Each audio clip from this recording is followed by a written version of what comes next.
Okay, so we're gonna play connect the dots, all right? So Joseph, the dreamer, was 17 years old. He had 11 brothers. He was actually one of 12. He had a baby brother, Benjamin, but then he had 11 older brothers. So Joseph had a how you say it? Prophetic dream that basically it was going to be others bound down to him. He told his bros and his father, and none of them was liking his dream, especially his brothers who was already jealous of him. So his brothers decided they was going to eliminate any chance of that happening. So they devised a plan to kill him. But the oldest brother, Reuben, God planted a seed in his head and said, nah, that's not the move. Don't kill him. So he shared it with his brothers. That thought took root and they said, you know what, you're right. We ain't going to kill him, but we should make some money off of him. So we're going to sell him into slavery. So while Reuben was away, they grabbed Joseph and they sold him into slavery to Potiphar, is his name. So instead of owning what they did, of course, because they secretly devised and plotting, they told their father that he was dead. They lied to him. He dead.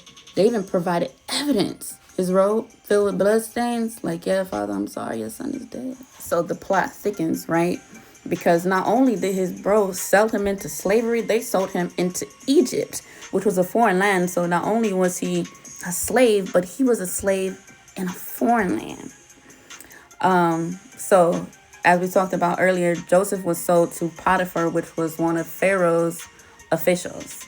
So maybe 10 years a slave, Potiphar began to notice this man got favor with God. So he decided that he was going to make Joseph his right-hand man. So essentially, he trusted him with everything. But Potiphar was not the only one that noticed Joseph. Potiphar's wife took a liking to Joseph, and she would come on to Joseph in secret.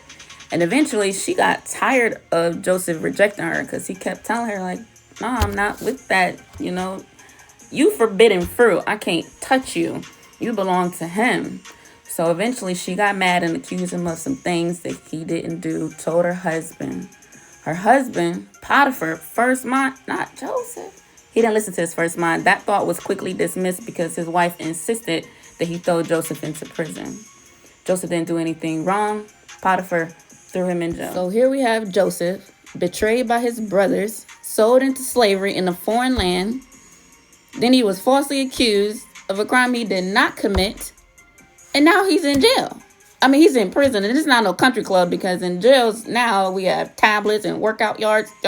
He was in the dungeon. Okay, Joseph, we're going to hold on to God unchanging hands. We know that you was only 17 when you got sold into slavery. We know that you now in prison, but God still has favor over your life. Keep believing, Joseph. Keep being anchored in God's truth.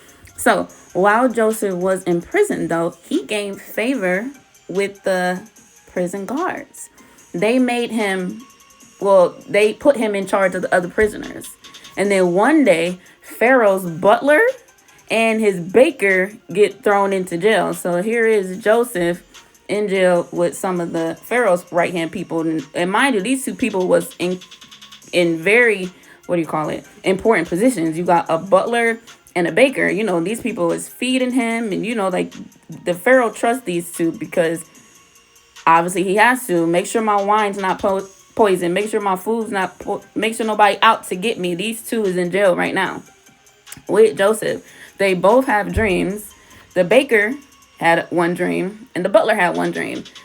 And they asked Joseph to interpret the dream. God gave Joseph the interpretation of the dream, which to the baker was basically, you're going to die in 3 days. I'm sorry. But to the butler, he said, well, you're going to regain favor with the Pharaoh. And when you do, please remember me. Don't forget me. Get me out of here. 2 whole years later, come back from out of town, pull up in my home. It was going down. I'm just kidding. He spent 2 years in jail. And he thought that man forgot about him. He said, oh my God, not again. Father God, I've been betrayed again. He forgot all about me. But guess what? Guess who had a dream? Pharaoh. Pharaoh has a dream, y'all. Couldn't nobody interpret the dream, though. Not the magicians, not the wizards. Miss Cleo, could nobody interpret his dreams? And then he remembers, I know a guy that can interpret dreams. Pharaoh said, well, go get him. All right, so they go get Joseph, right? And they put him in front of Pharaoh. God gives Joseph the interpretation of Pharaoh's dream. He said, there's going to be 7 years of abundance and there's going to be 7 years of famine. But this is not about to be no regular famine. It's going to be a famine. Matter of fact, we need to start getting ready. Right now, us talking about these dreams is wasting time because we have to get ready for what's to come. We have to be prepared. We have to be preparing now about what's to come. Pharaoh believed him. He believed him. So what did he do? He made Joseph second in command of Egypt. We finally made it, y'all. We finally made it here. So 7 years go by. Joseph's dream was absolutely correct. It was 7 years of full abundance, 7 years of preparing. And then here comes the famine. The famine is here. Times are desolate. People are desperate. Even Joseph's family back home. So what do? Mind you, they don't know where Joseph is. They sold him into slavery. For all they know, he could be really dead. And his father already thinks that he's dead. So his father sends him over to Egypt. Like, look, I need y'all to go buy some food. So, because we're going to die if we don't eat. We're going to starve. So he sends his sons to Egypt. And guess who they standing in front of when they get there? Joseph. But they don't know that's Joseph. They don't know what Joseph looked like. Mind you, it's been some years, but Joseph automatically recognized his brothers. Automatically. What do you think Joseph did? What would you have done? As a matter of fact, what would you have done? Put it down in the comments.